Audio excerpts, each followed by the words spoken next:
Hello, everyone. Thank you for coming. Today, I have the pleasure to introduce and host Suhail Yassin.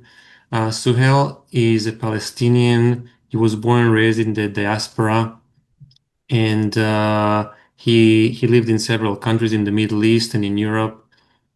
And Suhail he has a master in political science, and he is a member of an organization called ODSI, which is the One Democratic State Initiative.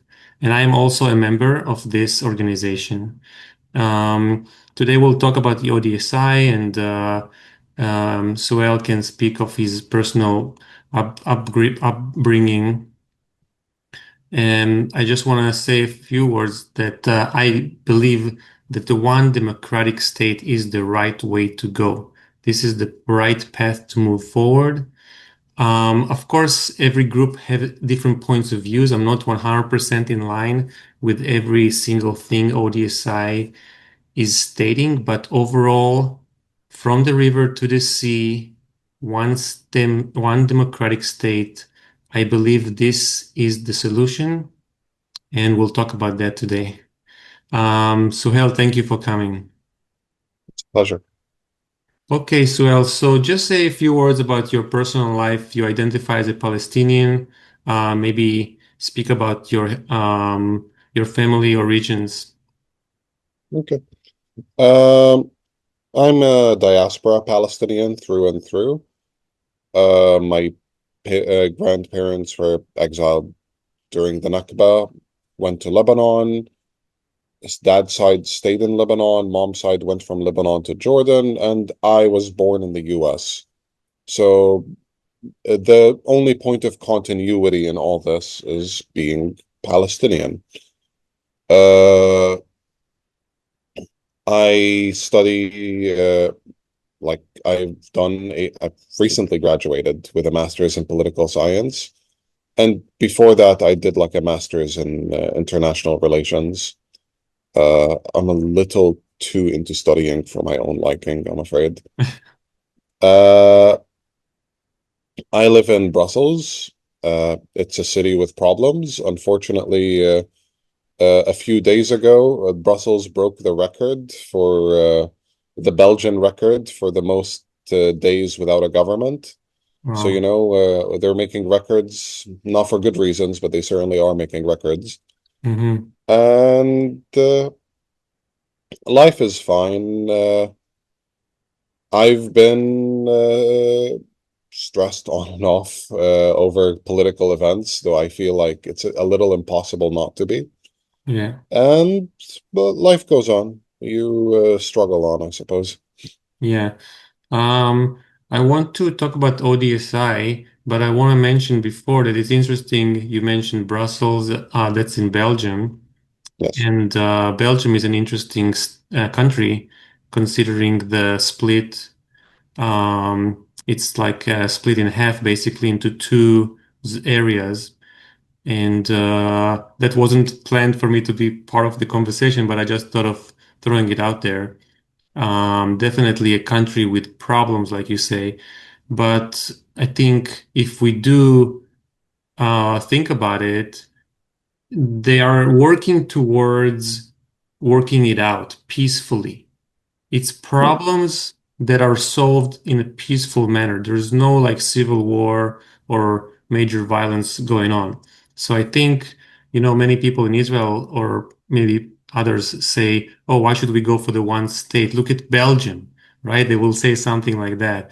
But I think that I will say, yeah, look at Belgium. They're working it out. They're working through the issues. They're dealing with it. So one state solution is not saying we will solve everything and everything will be perfect, but we will deal with the issues on a peaceful level. We will discuss it, we will negotiate it, and we will make compromises, and we will understand that there are many communities in the land from the river to the sea. Those communities are Jewish communities, Palestinian communities, Israelis, and many others. So, so we have to talk about those things. So Suhail, maybe let's jump back to ODSI. Mhm. Um, Explain the platform and how do you see the platform philosophy and operations? The platform is an evolution of what many secular leftists in the region, specifically in the context of the Levant or the Sham region, Lebanon, Syria, Palestine, and Jordan, see as an over the transformation of a otherwise cosmopolitan and diverse part of the world into the logic of ethno-nationalism or sectarian nationalism. And this is something that ODSI was formed explicitly against. We do not like this. We believe the logic of the state should take priority over the logic of uh, ethno-nationalism. And we see our stance not only as a rejection of Zionism, but we also see it as a rejection of other political trends, though we don't speak about them as much for obvious reasons, namely Arab ethno-nationalism, as is the case in the context of Assad's Syria or formerly Saddam's Iraq, or Islamism. This this doesn't mean that we don't speak to people with dissenting views to ours, but it does mean our primary goal is to shift discourse in our direction. One of the reasons we see the two-state solution as a failure, aside from its obvious partition of our country and subservience to Israeli rule in all but, I mean, I would say all but law, but it's literally been legally codified in Israel. Uh, in all but like the most official understandings of it. Uh, One of the reasons we oppose this is because this brings the logic of ethno-nationalism to the context of Palestine, in a context where originally, if you stare at the history of the PLO, flawed as it was, until 1972 and the adoption of the 10-point program by, at the time, Fatah, with support from the DFLP, was done as like a way to facilitate this rise of ethno-nationalism.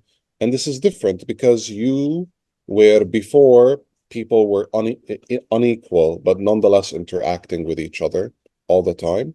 Now there are walls, there are barriers, there are turrets pointed. Now we have an active genocide happening in Gaza.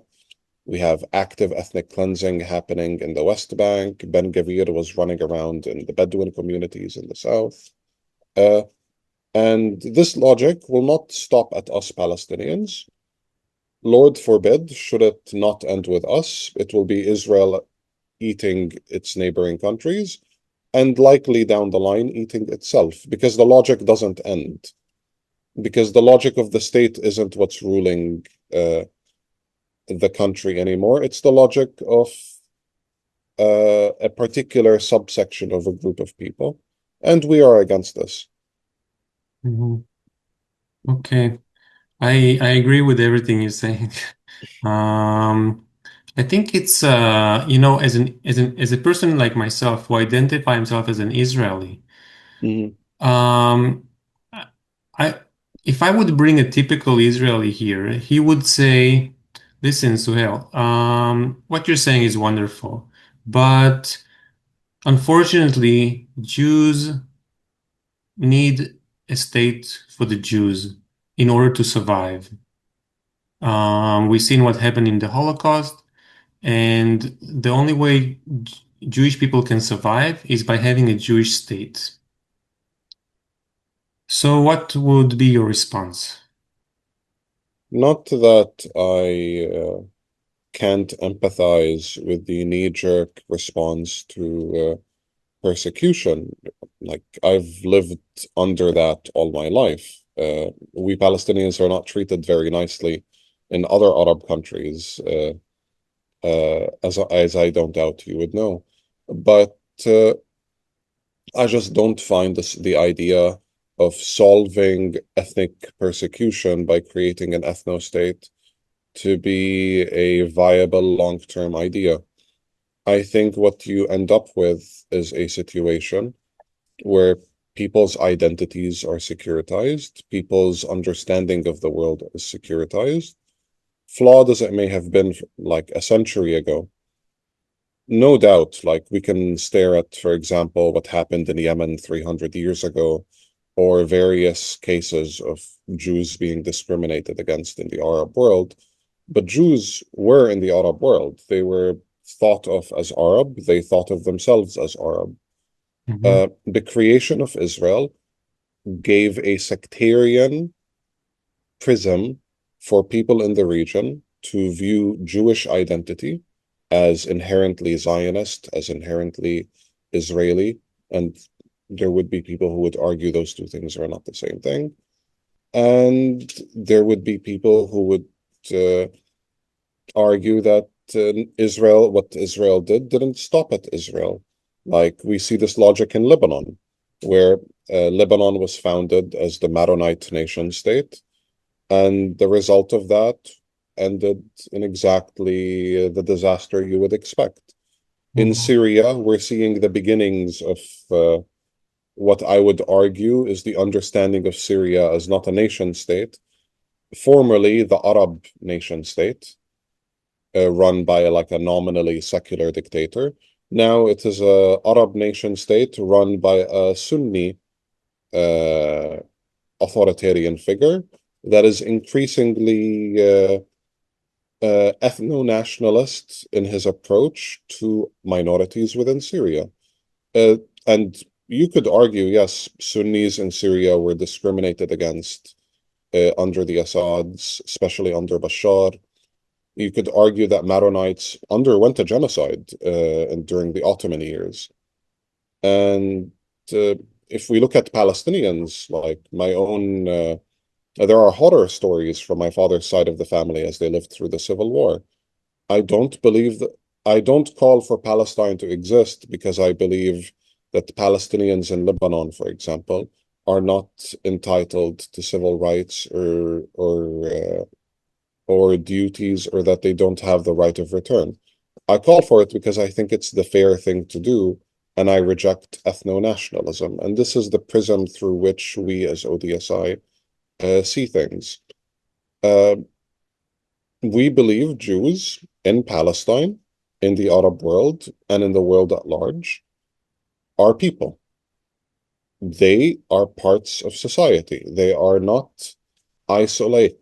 The logic of isolating uh, and creating a nation state just because you are discriminated against is not a logic I agree with. We believe in decolonization, for example, like that's why we insist on the name being Palestine. But when it becomes a sectarian marker, when it becomes a an indicator of uh, like gloomier things, it's not something we support. Like, and there is precedence even beyond the region for this.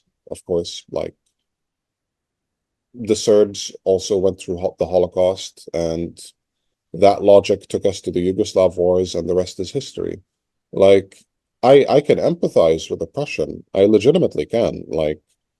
Uh, like ethnic Belgian Jews are almost not a thing here, and it's very obvious why. They're all Eastern European Jews who came after the Holocaust.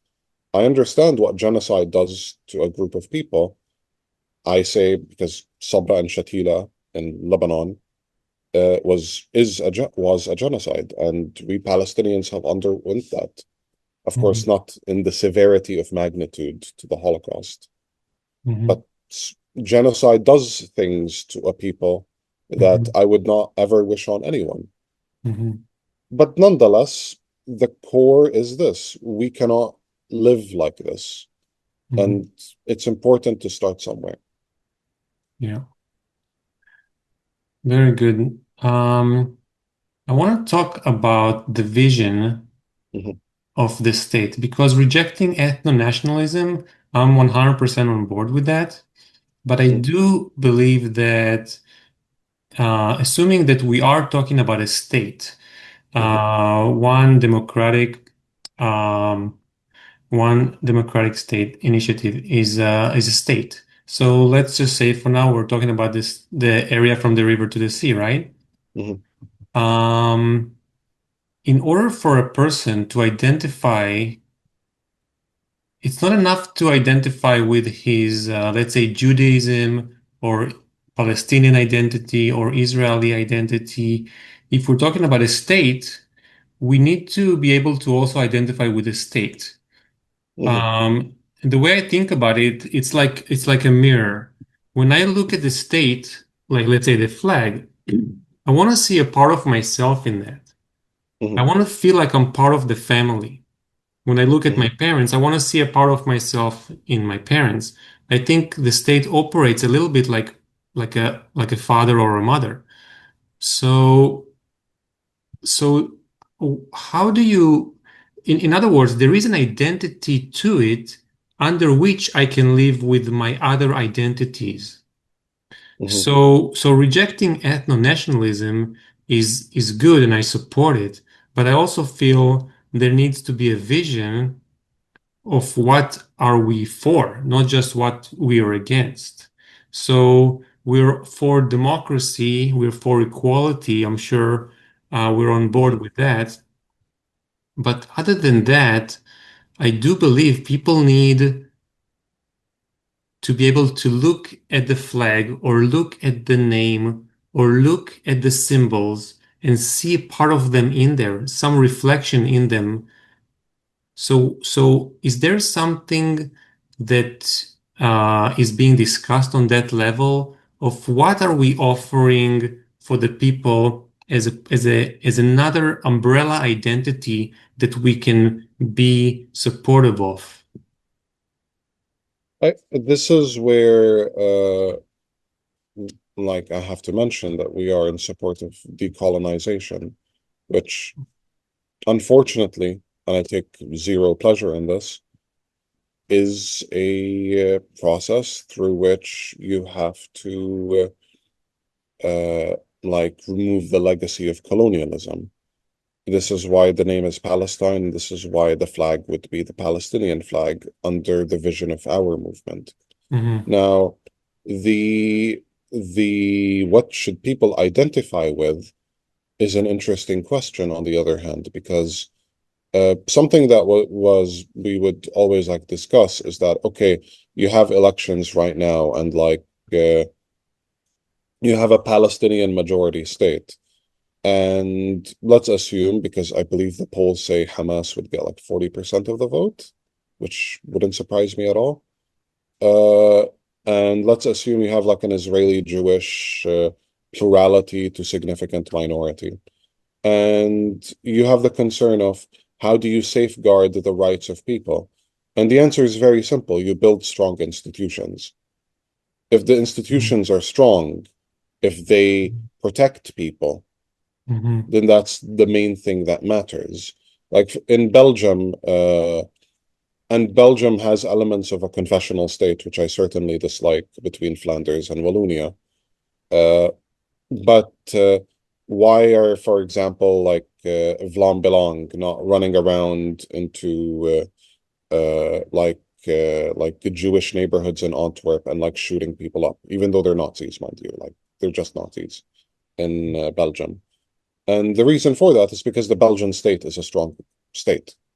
It is Hmm. a strong state. It's not a state with a strong national identity, but it is a strong state that, with strong institutions that safeguard civil liberties.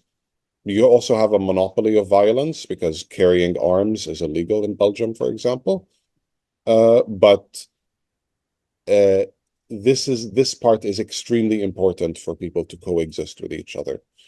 Uh, if you and it's not only about you have a strong state through power, because that could be a dangerous kind of logic to think about. Right. Power is something you build over time. It is not something that you magically have. But it is about legitimacy. If you ask many Belgians here, even a lot of those who believe in the breakup of the country, altogether.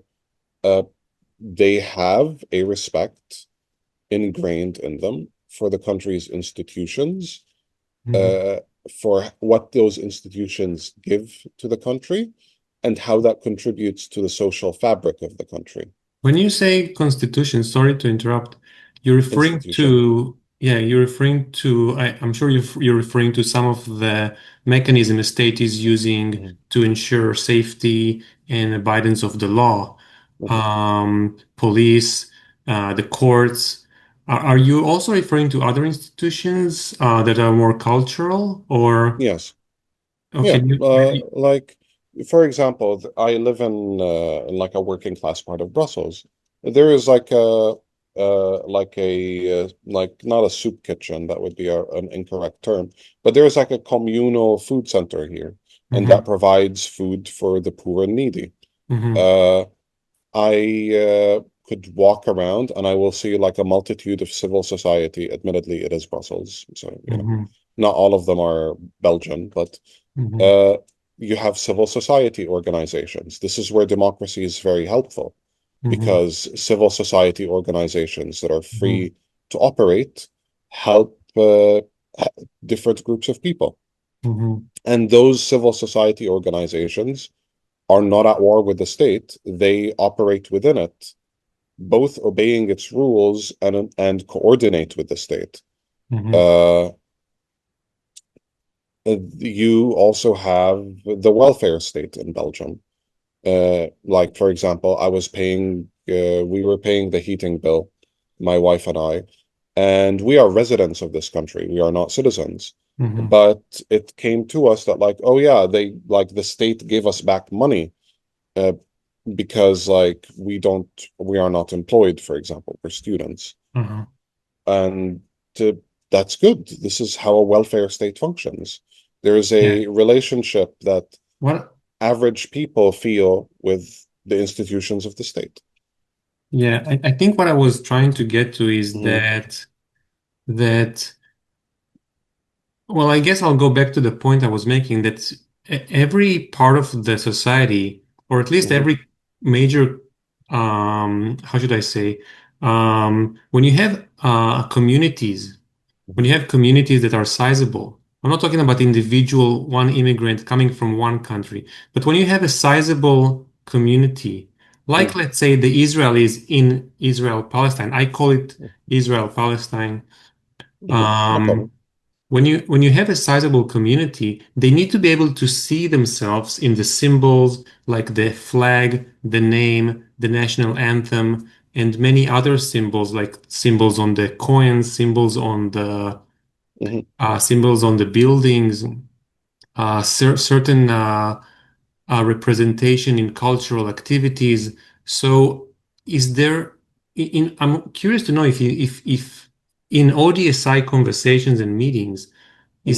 is there an acknowledgement that there is, let's say, half of the population from the river to the sea Hmm. consider themselves as Israelis or as Hmm. Jewish?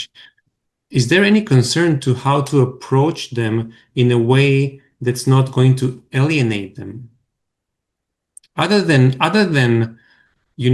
safety and equality, I think there there should be something that's offering the Israelis to see themselves in the state.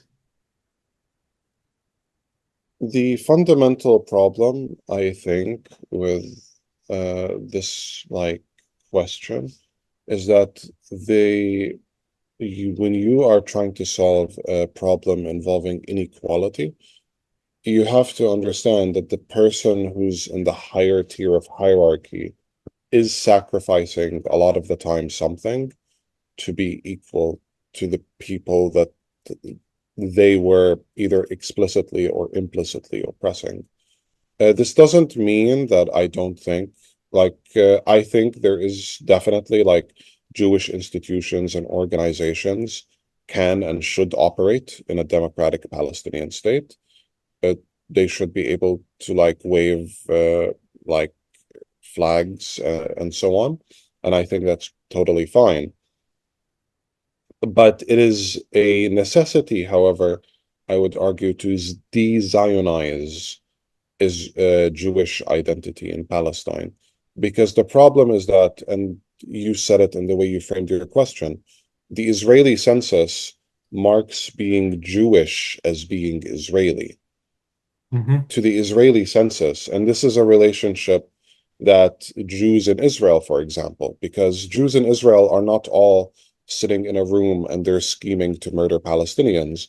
They are operating under a state, and the state manufactures consent because it has good institutions, though those are in decline, and uh, like good, uh, like there's reinforcing messages.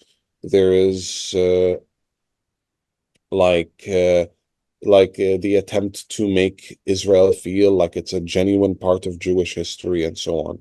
And these are all very important. But uh, the problem that the state of Israel does is that it equates being Israeli with being Jewish. And this is a deliberate thing that, of course, if someone grows up under such a state, you will assume the same thing. Uh, and the problem is explaining to Israelis that, and this is a problem. I remember Omar Bartov, for example. He's one of the foremost experts in Holocaust education. He wrote a very good book about, I think it was in Ukraine, if my memory doesn't fail me, where Hmm. like Poles, Ukrainians, and Jews all lived together in like this town. Hmm. And like he was trying to explain how it basically turned into like neighbors like mass murdering Jews, like Hmm. even though they coexisted like the year before. And it's a Hmm. very good book. Hmm. But one of my criticisms of Omar Bartov, for example, especially in the context of how he speaks about Israel, is that when he talks about Israel's founding, it says, oh, this is a country founded on like noble purposes, and now it's like gone haywire. Okay. And I can understand why someone who grows up with Israeli or even like mainstream Jewish organizations or schools and so on would like speak like this subconsciously. But Mhm. the problem is that it is also a kind of danger because Jews should not self-identify with this is the problem. Like to return back to the problem to what you were saying about like seeing symbols and people seeing themselves in the state. This is all completely fine to an extent, but the problem is, are do people want to see themselves in the state, or do they want to see Zionism in the state? Because Jews being a part of Palestine, I would never deny for a single second that they are Yeah, an I intrinsic part of Palestine. I should be I should Mhm. clarify. I'm not supporting Zionism. No. I don't think um, Zionism is a productive Mhm. political movement. I think it's actually counterproductive. But I do acknowledge that there is a large segment of the population which identifies itself as Israeli and as Jewish. Mhm. And for them to come on board and say, okay, let's do this one democratic state, they need to, and I think this is a legitimate expectation to to be part of the symbols of the state. So let's maybe talk about the national anthem as a symbol. The Mhm. national anthem currently in Israel is like Mhm. a Zionist declaration, right? It's like a Yes. state for the Jews. So in your one democratic state initiative, I'm not sure if you guys have discussed the national anthem, but maybe in a general broad terms, would the expectation of the national anthem is to put an umbrella under which all citizens are Palestinians?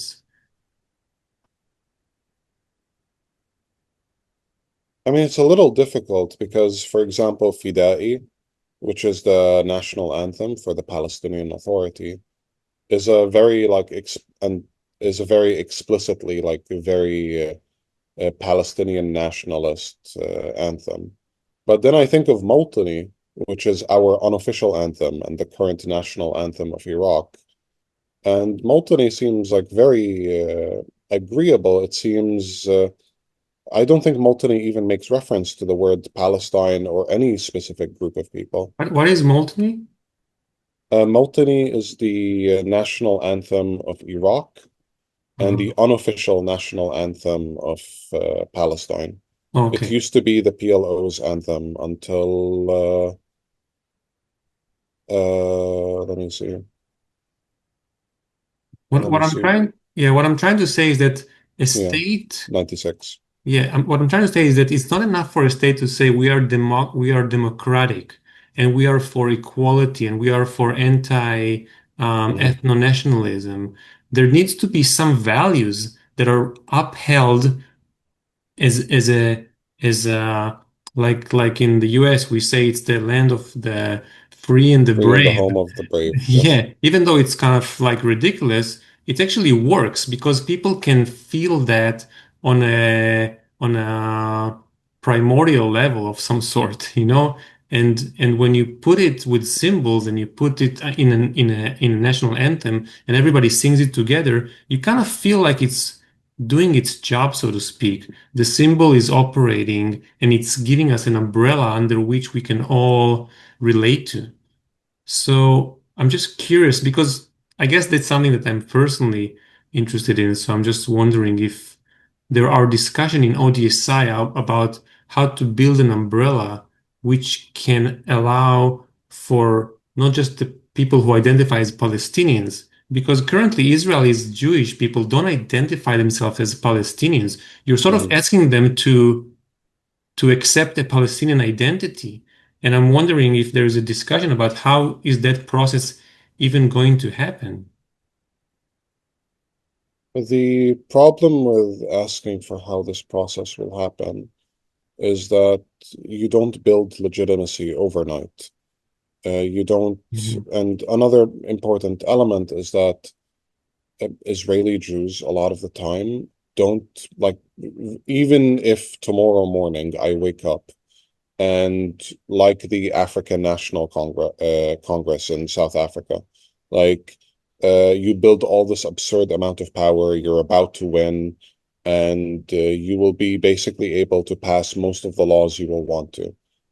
The cold, hard reality is that unfortunately, many Israelis, and poll after poll indicates this, is they self-identify with not only the Israeli nation state, uh, which could mean any number of things, really, but they identify like with and support, say, the Gaza genocide, and they support like all these horrific policies, even the deportation of Palestinians within Israel proper, Mhm. to say nothing of support for expanding borders beyond Palestine, say in Mhm. Syria and Lebanon at bare minimum, Right. so far.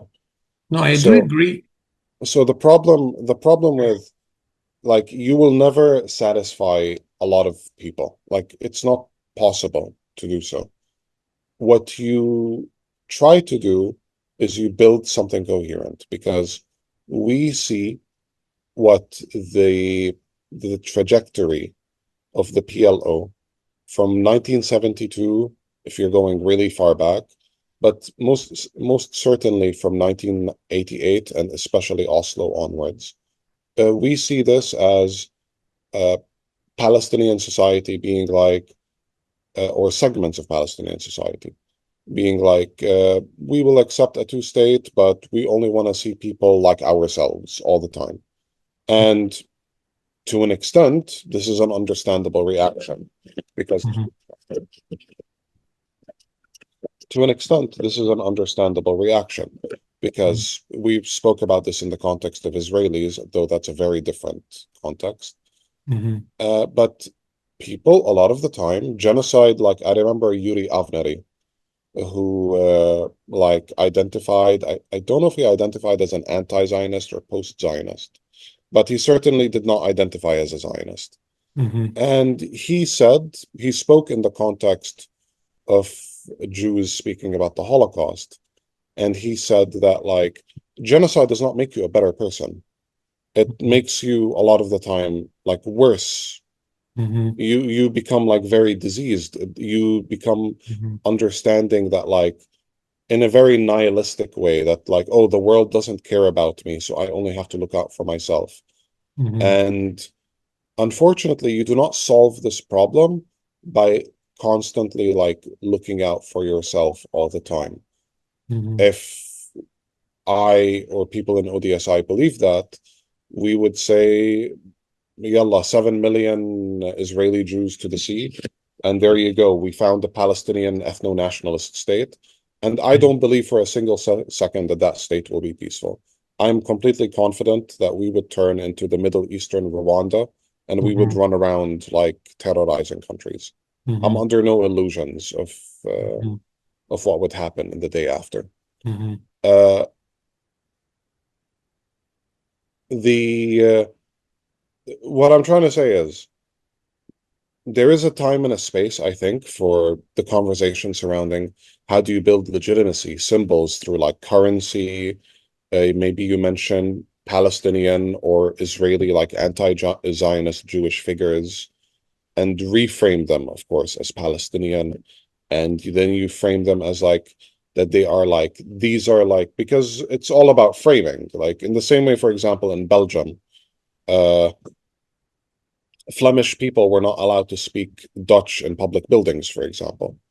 Mhm. They were not allowed to, they were like violated of their civil rights in a lot of ways. They were subject to massive population displacement. Mhm. But you alter the symbols of the state to include the people. Mhm. Maybe you will not include, say, Nazis, Lord Mhm. forbid, in this context. But you will include people who fought for a free Belgium against the Nazis, who symbols of the Flemish movement, who who called for the emancipation of all Belgians and so on. Mhm. And you could start a similar process in the context of Palestine. Mhm. Uh, I am not privy to what details uh, are discussed in the context Mhm. of ODSI because this feels Mhm. like a very advanced question. Mhm. But I don't think it's nearly that difficult because after all, like anti-Zionist Israelis are a thing. Like they are a thing. Some of them are very public figures, Myself really, included. and uh, and it's important that you don't treat Israeli versus Palestinian as like an exclusive term.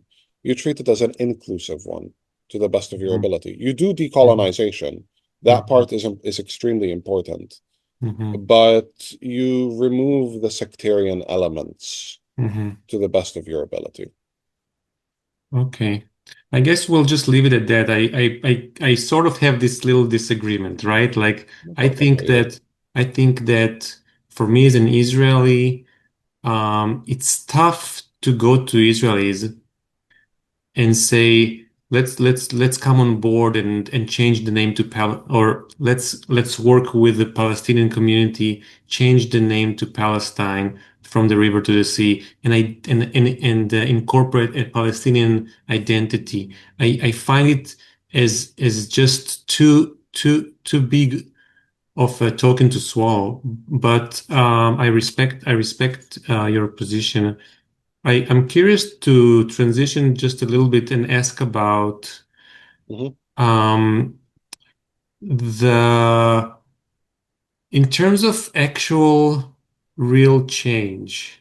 Hmm. Um, Maybe you can talk about some of the ideas of how to make things happen, like in the next year, in the next 10 years, and whether you think that change needs to come from inside by approaching local communities, both Palestinians and Israelis, or is it um, need to come from the outside in terms of putting pressure on other countries to put pressure on Israel to transform. itself? It's both. So the big elephant in the room when it comes, unfortunately, to any solution in the context of Israel-Palestine is the absence of justice. Uh, Mhm. Literally, I think it was like a few weeks ago, there were like Israeli war criminals waltzing around Brussels, and they're not being arrested. They're totally okay. You would never guess that Israel was brought under the ICJ, or that its head of state is wanted by the ICC, or any of that. And we are also critics of these liberal institutions, funnily enough, but Mhm. that's its own can of worms. Mhm. Uh, there is no justice. Many Mhm. Palestinians live in Belgium, for example, and they just and Belgium is significantly ahead of a lot of European countries. Look at the UK and Germany when it comes to tolerating speech that is pro-Palestine. And yet you still end up in situations like this, Mhm. and this does nothing because I cannot walk up to a Palestinian and say, let's coexist with like Israeli Jews. And then they will be like, but like my wife or my kid or something in Gaza, and most Palestinians in Belgium are recent first generation immigrants from Gaza, Mhm. which makes the conversation more difficult. Uh, I cannot start the conversation without them asking, yeah, but someone killed like someone related to me, and Mhm. that person's just walking around scot-free. What do you do about this? This Mhm. is where sanctions are important. This is where war criminals being arrested are important. And this is where basic accountability and justice are important. This is ranges from the symbolic, like cultural boycotts of Israel, say Eurovision and FIFA and UEFA and so on, to all the way to political boycotts, which is Israel is an apartheid state doing genocide. It is like Mhm. apartheid South Africa. We're in a stickier situation in some ways and better situation in others because Israel does not run a literal empire in the Middle East. It is just an ally of the West in the Middle East. Mhm. Apartheid South Africa invaded massive swaths of Southern Africa before it Mhm. eventually imploded and collapsed. Mhm. Uh, What about the work on the inside? Do you, mhm. sorry, yeah. Yeah, I'm sorry. Uh, Work on the inside, on the other hand, is a tricky one. In the context of Gaza, things are ironically in some ways easier because civil society in Gaza, broken as it is, both initially before October 7 by authoritarianism, and of course the overarching thing that affects everything in Gaza, which is Israeli policy in Gaza and now the genocide in Gaza.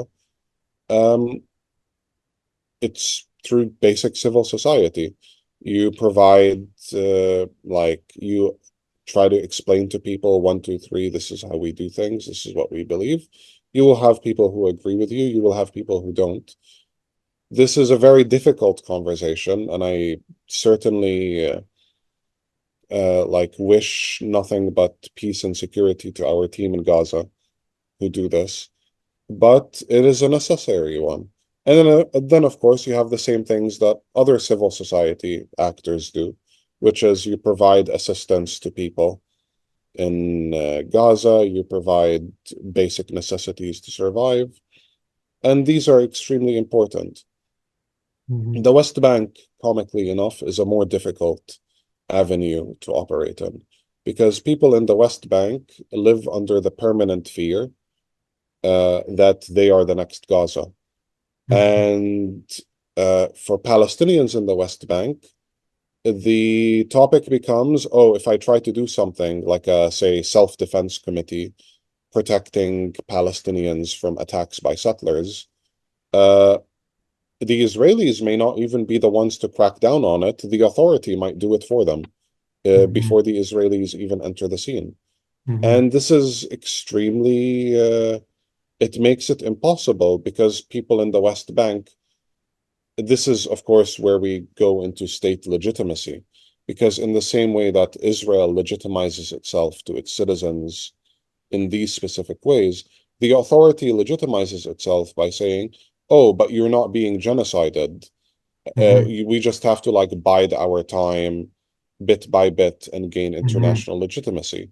Hmm. And while, yes, this is unpopular, there are segments of Palestinian society that believe in it.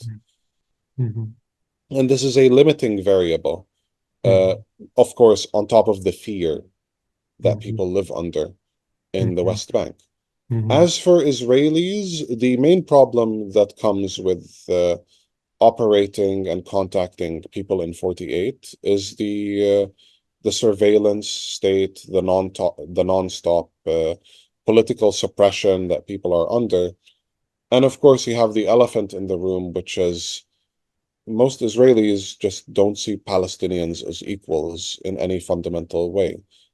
Certainly not for people in Gaza and the West Bank, but also not Palestinians who are Israeli citizens.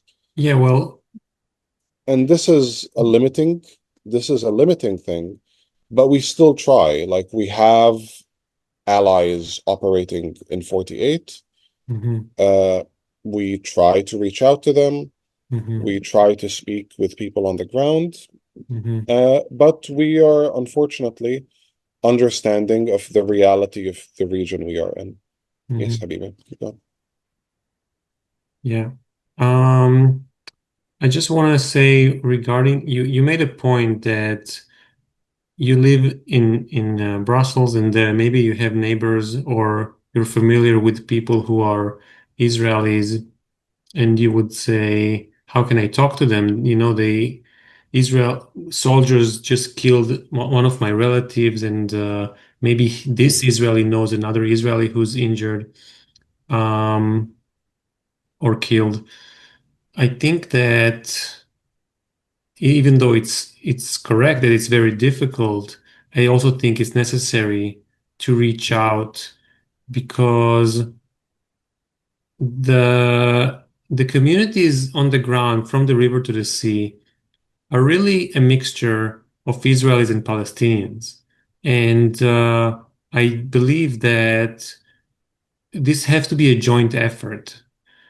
One of my criticism with ODSI in a way is that it's a little bit um, in inside what's the term like it's focusing on itself on the Palestinian people and most of its members are Palestinians and it seems to be advocating for the state to be named Palestine, which I'm not really criticizing so much as to just point it out as if Mhm, it's built in as opposed to, and I know it's difficult to the point of impossible, but still to make the point that it doesn't seem like a collaboration with the Israelis, but more of as mhm. Palestinians working independently. So again, we talked about it already. I don't want to repeat it so much. But if you want to talk to this point, go ahead. No, I don't really have anything to say. Like, I understand the uh, concern. I mean, we It's have, just, it is what it is. yeah. I mean, someone like myself is basically like a third generation Israeli. You know, my parents were born and raised in Israel. Mhm, They, I don't think it takes much for a person to be um, connected with his homeland. mhm, It's almost like you just need once you're born into a land that you consider to be your homeland, it's almost in par with someone who has 10 generations of people who were born and raised there. I mean, you can disagree. I think it would be interesting to know what's your take on that. But from my point of view, I feel as passion. I think, correct me if I'm wrong, but I feel as passionate about this homeland as a Palestinian person who has 10 generations or more, I don't know, 50 generation, go as far as you wish. I don't think that it really matters. We're both seeing this area, this region as our homeland. And we're talking about, let's say, 7 million Israelis Jews and 7 million Palestinians. This, in my opinion, needs to be a joint effort of working together to build this one democratic state. What's We your don't take? we don't disagree Hmm. on the fundamentals that people have to work together to build the state. Hmm.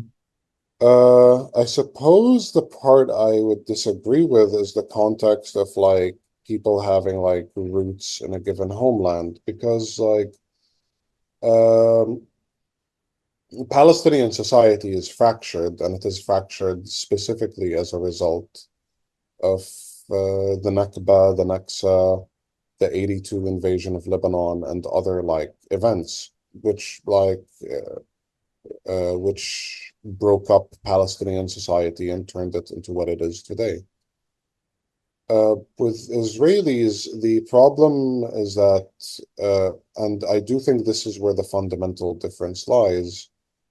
While I would not discount the feelings someone may have towards the land from the river to the sea, even if they are quote unquote only third generation, and I'm saying only like understanding like what that means. I'm not undercounting the weight of that. Uh, but there is the other element in the room, which is Israeli Jews founded Israel as like a European settler colony. And this social structure was in a lot of ways very individualized compared to the more collectivist Palestinian culture. Even in the context of the kibbutz or the communes in Israel, founded Hmm. during the Mandate and in the early Hmm. years of the Zionist state, these were often like based off of loosely imitating what Palestinians were doing in villages, incorporating elements of socialism, and then trying to reintroduce that in the absence of like, because most of these people were European, certainly until the 70s. But in the absence of a collectivist culture or a tight-knit family structure, they have to create one where people are more bound to the nation and through like basic things like everyone grows up together in like this 2000 to 3000 or even few hundred like town with of people. And this is like I suppose I don't have hostility towards the idea of complete strangers growing up like this. It's the underlying oppression, the fact that they're literally on like a torn Palestinian village, uh, that I think, and very heavily segregated. We could probably talk about how road networks, for example, in Israel, are very segregated, like Yes. from Palestinians. Yes, I'm not. Uh, Yeah.